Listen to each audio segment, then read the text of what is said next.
हरिओम बच्चों, तो हम लोगों ने RIMC जून 2024 का पार्ट 1 देख रखा है। पार्ट 2 हम लोग इसमें डिस्कशन करने वाले हैं जून 2024 के मैथमेटिक्स के पेपर को। ठीक है, तो चलिए शुरू करते हैं हम लोग पार्ट बी को, जिसमें होते हैं 10 क्वेश्चन और हर एक क्वेश्चन के होते हैं 10 मार्क्स। ठीक है, चलिए तो फर्स्ट क्वेश्चन 21 नंबर से शुरू करते हैं। In a certain language India is coded as KMFHC। पहली बात ये क्वेश्चन देख करके ना फिर से डर लगा होगा बच्चों को कि अरे फिर से दिसंबर और जून 2023 वाला क्वेश्चन तो नहीं पूछ दिया। पर कोडिंग डिकोडिंग का बड़ा ही सिंपल 10 नंबर का एकदम हलवा क्वेश्चन, मतलब लॉजिक भी बड़ा सिंपल दे दिया है ना। बढ़िया बात है। क्या है, लगता है ना कि जो दिसंबर और जून का एग्जाम हुआ तो उसमें RIMC ने जो सुना कि लोग परेशान है तो RIMC ने गुस्सा कि लो ले जाओ जाओ खुश रहो इस तरीके का पेपर इस बार बना दिया मजे मजे। पर चलो बढ़िया है, अगर देखा जाए तो ठीक है। ये 10 नंबर का सवाल तो वैलिड नहीं लगता, इसको 5 नंबर में देना चाहिए था, बट चलो बढ़िया बात है, दे दिया तो अपना बच्चे को क्या है, फायदा ही है। तो पेपर ऑलमोस्ट ठीक है इसी तरह का होना चाहिए। दिसंबर और जून में जो उसने इंट्रोड्यूस किया था पैटर्न को और जो सिलेबस कुछ चीजों को कुछ को उसके कुछ सवाल को डाले तो बेहतर है, अच्छा रहता है वो।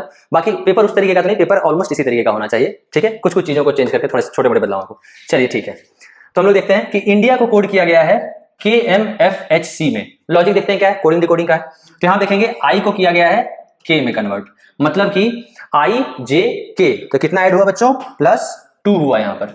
ठीक है, फिर आप देखोगे कि n को किया गया है m में, तो हम क्या हुआ बच्चों यहां पर, तो यहां पर आप देखोगे -1। फिर देखोगे d को किया गया है f में, फिर से +2, फिर i को h में यानी -1 और a को c में तो +2। तो क्या हो रहा है, +2 -1 +2 -1 +2 -1। ठीक है, हर एक डिजिट के साथ। तो सिंपली अमेरिका को लिखना है तो अमेरिका का सबसे पहले +2 से शुरू करना है, तो +2 यानी a के लिए c हो जाएगा। ठीक है, a के लिए c, फिर m में -1 तो LM तो L हो जाएगा, फिर E में +2 तो FG, R में -1 तो Q, I में +2 तो JK, C में -1 तो B, फिर A में +2 तो C, यानी कि CLGQKBC। CLGQKBC हमारा आंसर होगा। ठीक है, 10 नंबर मिल गए इतना ही काम करने के। ठीक है, जिन बच्चों ने ऐसे थोड़ा लॉजिक दिखाया होगा उसको पूरे नंबर मिलेंगे, जिन बच्चों ने अगर शॉर्टकट में आया तो मे भी शायद 1-2 नंबर या जो भी काट ले, क्योंकि रिटन एग्जाम है। ठीक, आगे देखते हैं नेक्स्ट क्वेश्चन को।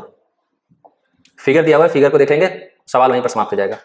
देखिए, एक company packages it's milk powder in cylindrical container. सबसे पहले सिलेंडर है जिसका बेस का डायमीटर है 14 सेंटीमीटर, यानी कि बेस का डायमीटर हमारे गिवन है 14 centimetre.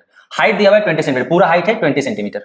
Company place a level around the surface of the container as shown in the figure. If the level is placed 2 centimetre from top and bottom, मतलब नीचे और ऊपर दोनों से 2-2 सेंटीमीटर का डिफरेंस है। देखो बच्चे गलती कहां करेंगे हड़बड़ी में, या फिर कहां पर गलती किए होंगे, जो उम्मीद है इसमें देखो मार्किंग दिया है सिर्फ बॉटम से, बट क्वेश्चन में बोला है बोथ टॉप एंड बॉटम, यानी ऊपर से भी 2 सेंटीमीटर लेना था और नीचे से तो 2 सेंटीमीटर दिया हुआ है, यहां पर भी 2 सेंटीमीटर। ठीक है बच्चों, तो उम्मीद है आप लोगों ने गलती नहीं की होगी, पर मुझे लगता है शायद मे भी कुछ बच्चों ने हड़बड़ी में आकर सिर्फ इस फिगर को देख करके मे भी शायद गलती कर दी होंगे, पर कोई बात नहीं। तो सवाल क्या कह रहा है कि इस एरिया का लेवल का एरिया क्या होगा सो बता दो। तो बेसिकली ये लेवल भी कैसा होगा, ये लेवल भी सिलिंड्रिकल होगा। ठीक है, ये लेवल भी सिलिंड्रिकल होगा। हमें क्या करना है, इसका एरिया बताना है, मतलब इस लेवल का सरफेस एरिया बता देते हैं। तो अगर हम देखें लेवल के बारे में लिखें तो लेवल का डायमीटर कितना होगा, यही 14 सेंटीमीटर वाला डायमीटर। तो लेवल का रेडियस कितना हो जाएगा, 14/2 दैट इज 7 सेंटीमीटर, है ना। और हाइट देखो तो 2 ऊपर से हटाए 2 ऊपर से हटाए, तो लेवल का हाइट कितना हो जाएगा बच्चों, 20 - 2 दैट इज 16 सेंटीमीटर। बस यही बात थी इसमें देखने की, हो गया। उसके बाद फिर अगर आपसे पूछा एरिया ऑफ लेवल, तो सरफेस एरिया ऑफ सिलेंडर क्या होता है बच्चों, 2πRH। 2πRH, बस इस फॉर्मूला पर फटाफट वैल्यू पुट कीजिए, आंसर निकल के आइए। तो 2 × 22/7 गुने रेडियस था हमारा 7 और हाइट था हमारा 16। तो इसको फटाफट से काटापीटी करेंगे, ये लो काट दिए, तो आएगा हमारा 704 सेंटीमीटर स्क्वायर आंसर। ठीक है, चलिए नेक्स्ट क्वेश्चन की तरफ देखते हैं, क्वेश्चन नंबर 23।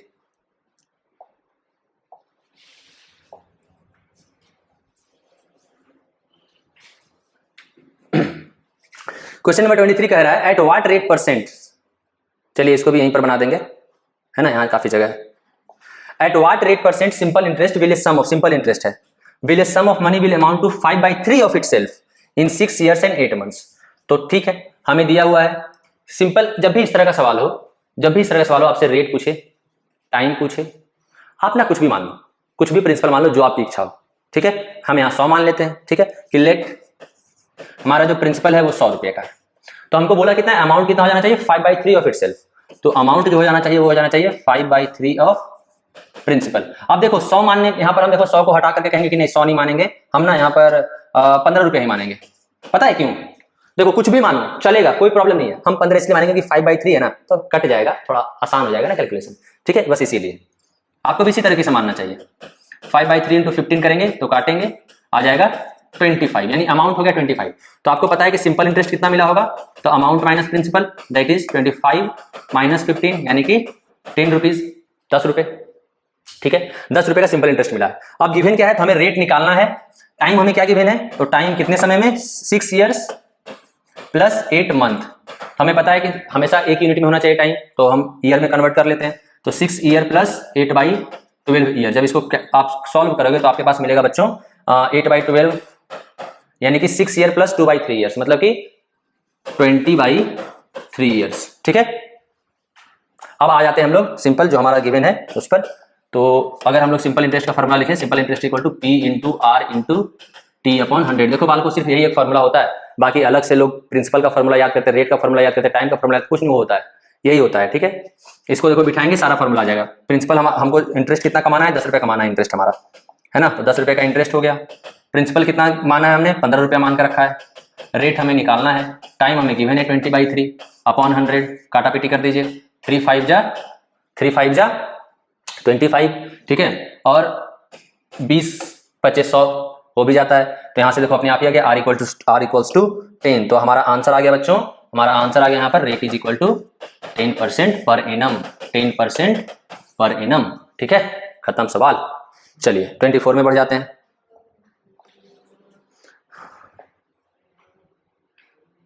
नंबर देखते हैं, ठीक है, जगह है, बन जाएगा यहीं पर। चलिए, the value of car depreciates every year by 10%। हर साल डिप्रिसिएशन का मतलब है घटना, घट जाता है। तो इसका वैल्यू 2 साल बाद क्या होगा, अगर प्रेजेंट वैल्यू 50,000 रुपये है तो, ठीक है, हर साल घटा देते हैं हम लोग। तो लिखते हैं after first year, after first year, पहले साल के बाद क्या दाम हुआ होगा, तो 50,000 तो ओरिजिनल दाम है प्रेजेंट वाला, उसमें से 10% कितना है, 10% घट गया होगा, तो माइनस 50,000 का 10%, है ना, यानी कि 10/100। इसको काटा पीटी कर दीजिए, तो 5,000 रुपये, मतलब कि फर्स्ट ईयर के बाद इसका प्राइस हो गया होगा 45,000 रुपीज। फर्स्ट ईयर के बाद हो गया होगा 45,000 रुपीज। जब हम लोग आंसर की तरफ बढ़ जाते हैं, हमें पूछा है 2 साल बाद, तो आफ्टर सेकेंड ईयर, बस यही कर देना था आपको, ठीक है। आफ्टर सेकेंड ईयर फिर से 10% घट जाएगा, जो प्रेजेंट वैल्यू रहेगी उस साल का, ठीक है। ये गलती क्या करते हैं बच्चे, 50,000 पर ही कर देते हैं, नहीं 50,000 नहीं बच्चे, हर एक साल जो प्रेजेंट वैल्यू रहती है उस पर 10% घट जाता है साल के अंत तक होते। तो एक साल बाद 45,000 रुपये वैल्यू थी, तो इसका 10% हम घटाएंगे, ठीक है। तो 45,000 माइनस 45,000 का 10%, ठीक है, फिर से कट गया, तो आ गया 4,500, इसमें से घट जाएगा। तो 45,000 में से जब 4,500 आप घटाएंगे तो आपका आ जाएगा बच्चों 45,000 में से, अरे क्या 4500 घटाएंगे कितना बचेगा, 40,500 रुपीज, ठीक है। ये हो जाएगा आपका answer, 40,500 will be your answer इस सवाल का, ठीक है। चलिए आगे बढ़ जाते हैं। देख रहे हैं 10 नंबर कितना सस्ते मिल रहा है, 5 नंबर से ज्यादा सस्ता में 10 नंबर मिल रहा है। चलिए नेक्स्ट देखते हैं 25। चलिए थोड़ा, हाँ ठीक है, इसके लिए बोर्ड का इस्तेमाल कर लेते हैं। P/Q/R रेशियो प्रोपोर्शन का क्वेश्चन है, ठीक है। क्वेश्चन नंबर 25, क्वेश्चन नंबर 25, ठीक है। क्या क्या गिवन है पहले वो लिखते हैं। P/Q is equals to, P/Q is equal to 1/1/2 ratio 3/1/2, 3/1/2। Q is to R का रेशियो क्या गिवन है, 3:4/2/3, 3:4/2/3, ठीक है। ये हमें गिवन है। देखो बात को, जब भी रेशियो फ्रैक्शन में गिवन हो ना, सबसे पहले आप फ्रैक्शन हटा लो, और फ्रैक्शन हटाने के लिए क्या करना है, ठीक है, सबसे पहले ना इसको हम लोग आराम से सिंप्लीफाई कर देते हैं, ठीक है। तो P/Q क्या लिखेंगे, तो ये जाएगा 3/2/7/2, ये होगा। अब देखो P/Q को क्या लिखते हो, ऐसे देखो सिंपली क्या है, नीचे जो नंबर रहे ना उसका कॉमन मल्टीपल लेकर के काट देना चाहिए, सबको कट जाता है। पर अगर ये बात आपको नहीं समझ आती है, ट्यूशन नहीं समझ आता कि कहां से आता है, तो आप सिंपली देखो ना, P/Q लिखते हैं ना हम लोग, P/Q को P/Q लिखेंगे, तो मतलब 3/2 भागा लिखेंगे 7/2, देखो क्या हुआ, ये कट जाएगा ना, ठीक है, देखो कट जाएगा, आ जाएगा हमारा, ठीक है। तो बस इसी तरीके से, तो यहां से आ गया P/Q is equal to 3:7। Similarly यहां से Q/R हम लोग लिख देंगे, तो 3:14/3, ठीक है। अगेन देखो फिर से करेंगे तो ये 3 यहाँ मल्टीप्लाई में जाएगा, तो आ जाएगा 9:14, ये हो गया Q/R। वो आपको निकालना क्या है बच्चों, तो आपको निकालना है बच्चों P is to Q is to R। देखो इसको निकालने का सिंपल तरीका आप ऐसे लिख दो P Q Q R। एक तो तरीका ये है सिंपल कि दोनों में Q कॉमन है ना, Q कॉमन है ना, यहां पर Q है और यहां पर भी Q है। कुछ भी करके आपको क्या करना है कि दोनों में Q को सेम दिखा दो। यहाँ Q देखो 9 से शुरू हो रहा है, यहाँ Q के लिए 7 आया है। आप कुछ भी करके Q को बराबर कर दो। तो कुछ भी करके मतलब कुछ तोप नहीं चलाना है, बम बम नहीं मारना है इसको। क्या करना है आपको, सिंपली ना आपको Q का जो दोनों नंबर दिख रहे 9 और 7 उसका ना एलसीएम निकाल लो। ठीक है, उसका ना एलसीएम निकाल लो। तो 9 और 7 का एलसीएम क्या होगा, तो दोनों प्राइम नंबर है यहाँ पर, तो दोनों को मल्टीप्लाई कर देंगे तो 9 7 जा 63। ठीक है, तो अब देखो इसको 63 बनाने के लिए हमको पूरे इक्वेशन को 9 से मल्टीप्लाई करना पड़ेगा, है ना, और इसको 63 बनाने के लिए पूरे इक्वेशन को 7 से मल्टीप्लाई करना पड़ेगा। बस वो जो चीज आएगा ना वही मेरा आंसर हो जाएगा। ठीक है, अब इसको हम इस तरीके से, एक और मेथड ऐसा होता है, इसको करके देखते हैं हम लोग। तो देखो पी क्यू क्या लिखा हुआ है, पी क्यू लिखा हुआ है 3 7 और यहां लिखा हुआ है 9 14। अब इसको देखो क्या करते हैं ना, इसको इससे मल्टीप्लाई करते हैं, इसको इससे मल्टीप्लाई करते हैं और इसको इससे मल्टीप्लाई करते हैं, कर लेते हैं हम लोग। देखो तो हम लोग जो आंसर ला रहे थे वही आ जाएगा। 7 14 जा, अभी कहे थे ना 7 से मल्टीप्लाई करने के लिए, तो 7 14 जा कितना हो जाएगा 98।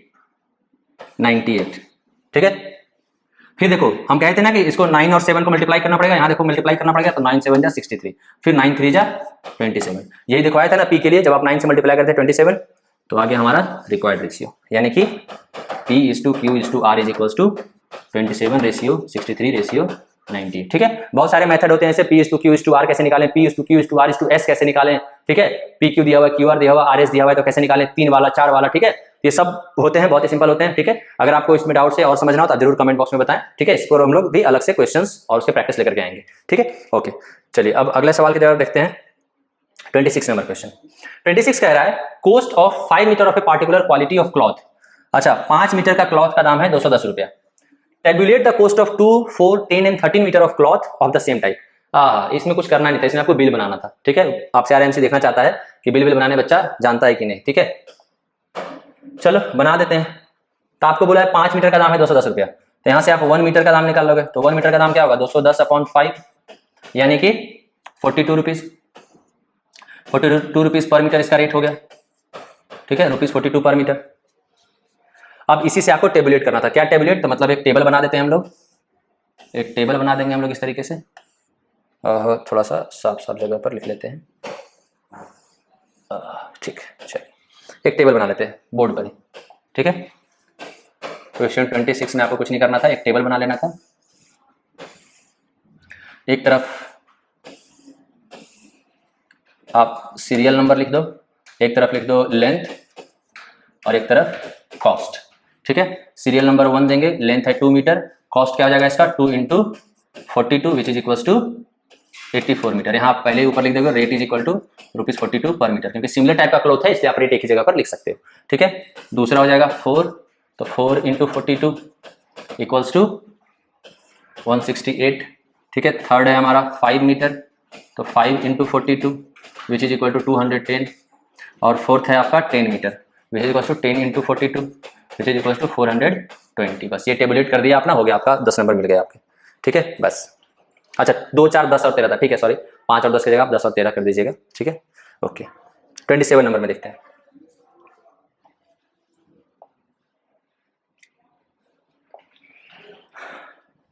Calculate the area of a triangle whose sides are 29, 20 and 21 centimeter. Hence, find the length of the altitude corresponding to the longest side. Corresponding to the longest side. ठीक है, 29, 20 and 21 पहले इसको लिखते हैं, बोर्ड पर करते हैं इस सवाल को। गिवन है, क्या क्या गिवन है, तो sides are 29 centimetre, 27 centimetre. Check कर लेते हैं एक बार, 29, 20 एंड 21, सॉरी फिर से गलत लिख रहे थे। 29, 20 सेंटीमीटर एंड 21 सेंटीमीटर। आपको बच्चों कमेंट में बताना है कि इस तरीके के ट्रायंगल्स को कौन सा ट्रायंगल कहते हैं। इसका तीनों साइड अलग अलग है, तो कौन सा ट्रायंगल कहलाता है, इक्विलेटरल, आइसोसेलेस या स्केलिन ट्रायंगल। ठीक है, ये आपको बताना है। ठीक है, और इसमें हम लोग क्या फॉर्मूला लगाते हैं, तो चूंकि तीनों साइड अलग अलग है, जिसमें हम एक फॉर्मूला लगाते हैं जिसको कहते हैं सेमी पेरीमीटर और हीरोन्स फॉर्मूला, एरिया निकालने के लिए, है ना। तो सबसे पहले हम सेमी पेरीमीटर निकालेंगे। तो सेमी पेरीमीटर नाम ही है सेमी पेरीमीटर, मतलब आधा पेरीमीटर बताना है हमें, है ना, जिसको डिनोट करते हैं हम लोग एस से। इसमें क्या करते हैं, तीनों साइड का सम, और चूंकि आधा था तो हाफ से मल्टीप्लाई कर देते हैं। ठीक है, तो देयरफॉर इसकी वैल्यू क्या आ जाएगी बालकों, तो 29 + 30 और 20 50 और 20 70, 70/2 35 मीटर। ठीक है, ये आ गया ना। हीरोन्स फॉर्मूला क्या कहता है? Using Heron's formula area is equal to S into S minus A, पूरे अंडर रूट में रहता है, S into S minus A, S minus B, S minus C. ठीक है, ये होता है हमारा हीरोन्स फॉर्मूला। इसमें फटाफट से हम लोग लिख देते हैं। तो रूट ओवर एस हो गया हमारा 35 इंटू एस माइनस ए, यानी कि 35 माइनस 29, मैं डायरेक्टली सब्ट्रैक्ट करके लिखता जाता हूँ। ठीक है, तो 39 माइनस 29 6 हो जाएगा। फिर 35 माइनस 20, ए बी सी क्या है यहाँ बच्चों? अगर आपसे पूछा जाए कि ए क्या है, ए बी सी क्या है, तो दे आर साइड्स। ठीक है, दे आर साइड्स। तो मान लेते हैं कि ये हमारा ए हो गया, ये हमारा बी हो गया और ये हमारा सी हो गया। ठीक है, साइड्स का जो लेंथ होता है। इंटू एस माइनस बी, तो एस माइनस बी जब करेंगे तो आ जाएगा 15 इंटू एस माइनस सी, यानी 35 माइनस 21 करेंगे तो आ जाएगा 14। ठीक है, इसको देखो मल्टीप्लाई करने की जरूरत नहीं है, कभी भी मत करना इस तरह से मल्टीप्लाई, बहुत गंदा मल्टीप्लाई होगा, फिर स्क्वायर रूट निकालोगे, बहुत मेहनत लगेगा। आप ना फटाफट से फैक्टराइज कर दो, तुरंत आ जाएगा। और दिख भी रहा है, फैक्टराइज करना आसान है। क्यों? क्योंकि प्राइम नंबर बहुत सारे दिख रहे हैं। तो 35 को हम कर देंगे 5 into 7 into 2 into 3 into 3 into 5 into 2 into 7। ठीक है, हमने कर दिया। अब देखो बालकों कितना आसान हो गया। आपको पता है स्क्वायर रूट ऊपर लगा हुआ, तो हम पेयर देखते हैं। तो 5 का पेयर और कहीं है क्या? यहाँ है, तो ये दोनों निकल के बाहर आ जाएगा 5 मल्टीप्लाइड बाई 7, यहाँ है 7 का पेयर, यहाँ है तो 7 बाहर आ जाएगा। इंटू 2 यहाँ है और 2 का पेयर यहाँ है, तो इंटू 2 बाहर आ गया। फिर 3 और 3 तो यहीं सामने में है, तो इंटू 3 आप बाहर आ गए। देखा कितनी आसानी से बिना कुछ किए हुए आराम से आ गया। ठीक है, समय भी बच गया हमारा। तो अब कर लेते हैं 7 3 जा 21, 5 2 जा 21, 5 2 जा 10, तो 10 इंटू 21 210 सेंटीमीटर स्क्वायर। ये हो गया बालकों एरिया, ये हो गया एरिया, ये हो गया आधा सवाल। अब आगे आपसे पूछा है कि लॉन्गेस्ट साइड पर जो हाइट बनेगी सो बताइए। तो मान लीजिए ट्रायंगल बनेगा। ठीक है, ये लॉन्गेस्ट साइड थी हमारी, क्या गिवन थी? 29 सेंटीमीटर। ठीक है, 29 सेंटीमीटर। ठीक है, तो यहां पर एक हाइट बनाएंगे हम लोग। हाइट क्या होती है? अपोजिट वर्टेक्स से लेकर के एक 90 डिग्री का कोण, ये हाइट। ठीक है, अब आपको पता होगा कि ट्रायंगल का एरिया निकालने का एक और फॉर्मूला होता है। ठीक है, एरिया ऑफ ट्रायंगल का एक और फॉर्मूला होता है, वो होता है half into base into height. अब देखो जब इससे बनाएंगे हम, तो हमारा बेस तो गिवन है 29, वही होगा ना बेस। ठीक है, तो area equal to 210 equal to half into base 29 into height. अब यहां से आप फटाफट से हाइट इक्वल टू लिख दीजिए, 210 इंटू 2 420 बाई 29 सेंटीमीटर हो गया हमारा हाइट वाला आंसर। ठीक है, बस यही सवाल है, सिंपल, समाप्त, खत्म। ठीक है, चलो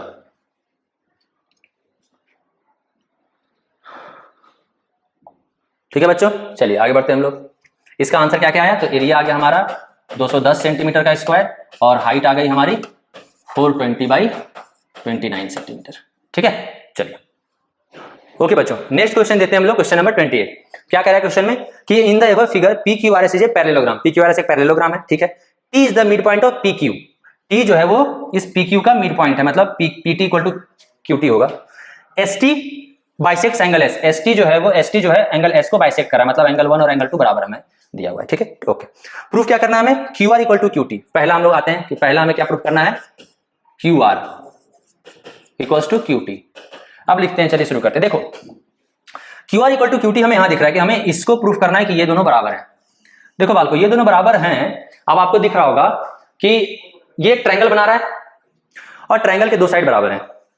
तो जब ट्रायंगल के दो साइड बराबर होते हैं तो कौन सा ट्रायंगल होता है? वो होता है आइसोसेलेस ट्रायंगल। ठीक है, तो पहले दिमाग में हमको याद आना चाहिए कि यार आइसोसेलेस ट्रायंगल का बात कुछ है क्या? तो एंगल बहुत सारा दिया हुआ है। तो एक प्रॉपर्टी होती है आइसोसेलेस ट्रायंगल की कि side opposite to the equal angles are equal. तो पहला तो ये कि हम 4 और 5 को अगर बराबर कर दें तो हम आराम से कह सकते हैं कि ये दोनों बराबर होगा। पर 4 और 5 के बारे में कोई बात अभी सामने दिख नहीं रहा है। हमें 1 2 के बारे में दिख रहा है बात, और नीचे दिख रहा है। तो अगर देखें 1 2 यहां पर, तो ये एक ट्रायंगल दिख रहा है। और एक और प्रॉपर्टी हमें याद है पैरेललोग्राम का, just like rectangles in parallelogram also opposite sides are equal. क्योंकि पैरेललोग्राम क्या होता है? तो रेक्टेंगल के ऊपर लात मारा हुआ रहता है ना, जैसे रेक्टेंगल थोड़ा टेढ़ा हो जाता है बेचारा, तो पैरेललोग्राम बन जाता है। तो अगर हम कुछ ऐसा कर दें कि अगर ये बराबर हो गया ये दोनों के, तो पता है हमें कि ये दोनों पीटी और क्यूटी बराबर है, तो वहां से हमारा काम खत्म। और एसपी और क्यूआर बराबर है, क्योंकि पैरेललोग्राम के दो साइड्स हैं, अपोजिट साइड्स। तो ये हम एम करते हैं कि यार यहां पर हमें कुछ दिख रहा है, तो इसको हम ना क्या करते हैं, इसको और इसको बराबर करने का एम रखते हैं कि ये दोनों किससे बराबर हो सकता है क्या, और जो कि कुछ दिख रहा है कि हो सकता है। तो शुरू करते हैं काम। तो पहला हमें गिवन है कि गिवन है हमारा S T bisects angle S, तो therefore angle 1 is equal to angle 2। ये हो गया हमारा इक्वेशन 1। ठीक है, उसके बाद लिखेंगे टेकिंग, यहां से देखेंगे कि एंगल 1 एंगल 2 तो बराबर हो गया। अब दूसरा दिख रहा है 2 और 3 भी बराबर हो जाएगा। क्यों? अगर हम ये दोनों पैरेलल लाइन और इसको ट्रांसवर्सल माने, किसको इसको पैरेलल, तो taking S R parallel to P Q and S T as transversal. S T को ट्रांसवर्सल माने तो हमें पता है कि एंगल 2 एंगल 3 बराबर हो जाएगा। Angle 2 is equal to angle 3 कैसे? Alternate angles. ठीक है, और ये हो जाएगा हमारा इक्वेशन सेकेंड। तो जैसे ही हम यहां से फ्रॉम 1 and 2 करते हैं, फ्रॉम 1 and 2 देखते हैं, हमें क्या मिल जाता है? Angle 1 is equal to angle 3। Angle 1 is equal to angle 3। Angle 1 और एंगल 3 को हमने बराबर प्रूफ कर दिया। आइसोसेलेस ट्रायंगल की property, side opposite to the equal angles are equal. Side opposite to the equal angles are equal. तो in triangle, कौन सा ट्रायंगल बच्चों? S P T. S P T angle 1 is equal to angle 3 implies that SP is equal to PT। अब यहां पर आप लिखिएगा पूरा का पूरा थ्योरम, तभी नंबर मिलेंगे बढ़िया से, कि side opposite to the equal angles are equal. ये बात जरूर लिखिएगा, तभी पूरे नंबर मिलेंगे। 10 नंबर का क्वेश्चन है ये, ठीक है, पूरा लिखना है बढ़िया से। तो SP is equal to PT हमने प्रूफ कर दिया, ठीक है, हमारा एक एम पूरा। अब सारा सवाल समाप्त। तो चूंकि in parallelogram PQRS QR is equal to SP, क्यों? Opposite sides are equal. ठीक है, अपोजिट साइड्स आर इक्वल, यहां बात लिखिएगा। फिर लिखेगा कि PT is equal to QT। QT क्यों? तो आप लिखिएगा T is bisector of PQ। ये बात पूरा लिखिएगा। Therefore QR is equal to QT। Proved, पहला हो गया हमारा प्रूफ। ठीक है, QR SP के बराबर है, PT QT के बराबर है। तो इस इक्वेशन 1 और इन 2 और 3 को मिलाएंगे तो क्या मिल जाएगा? SP के जगह पर QR रख देंगे और PT के जगह पर QT रख देंगे, हमारा जाएगा QR is equal to QT। Proof हो गया। ठीक है, चलिए पहला वाला बहुत ही सिंपल था। अब आते हैं दूसरे वाले पर। दूसरा कह रहा है RT bisects angle R। RT जो है बाइसेक्ट्स एंगल R, मतलब 5 और 6 बराबर कर दो, ये बोल रहा है बेसिकली कि 5 और 6 एंगल को बराबर कर दो तो हम मान जाएंगे कि RT जो है एंगल R को बाइसेक्ट करता है। चलो करते हैं, कुछ ना कुछ करते हैं। तो अब तक हमने जो प्रूफ किया था कि since QR is equal to QT, ये हमने प्रूफ किया था अभी।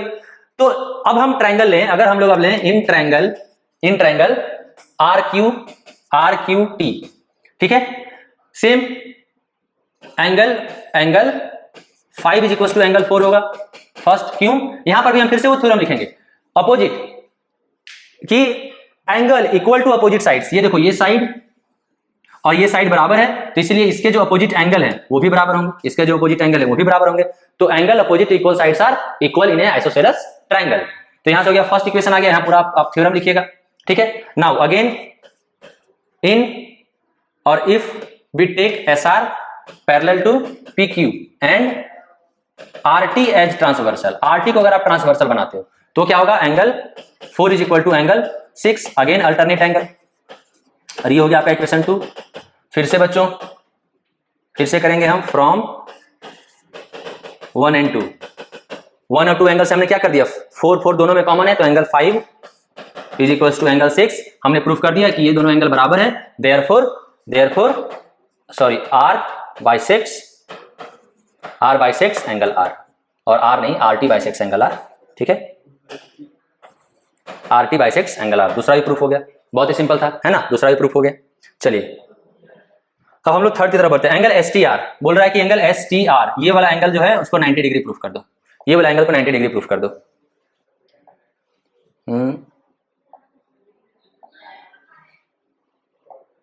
अच्छा, बोर्ड में आ गया, यहां पर आते हैं। ये वाला एंगल को बोल रहा है, ये वाला एंगल को बोल रहा है 90 डिग्री प्रूफ कर दो। ठीक है बच्चों, बहुत ही सिंपल। देखिए अब हम क्या करेंगे कि यार ये एंगल को 90 डिग्री प्रूफ करना है तो क्या सोचे? तो ये सोचेंगे कि अभी तक देखे ये दोनों बाइसेक्टर है, ये भी दोनों बाइसेक्टर है, और अभी हमने एक और चीज जानते हैं पैरेललोग्राम के बारे में। क्या जानते हैं? कि in parallelogram कोरिस्पोंडिंग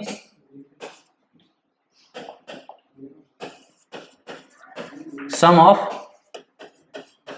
कोरिस्पोंडिंग angles is equal to 180 degree होता है। ये भी हमने अभी देखा है। तो इसी को अगर हम बात लिखें कि अच्छा ऐसा होता है, हम लिखेंगे कि angle 1 plus angle 2 plus angle 5 plus angle 6 is equal to 180 degree.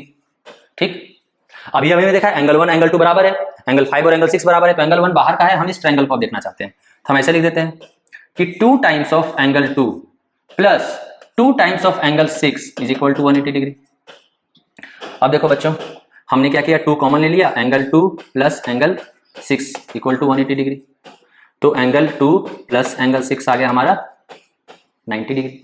अब जैसे ही यहां पर आया, अब हम लिखेंगे in triangle SRT angle 2 plus angle 6 plus angle 7 is equal to 180 degree. Angle sum property of a triangle, angle sum property लिखना है वहां पर, ठीक है, यहां पर angle sum property of a triangle.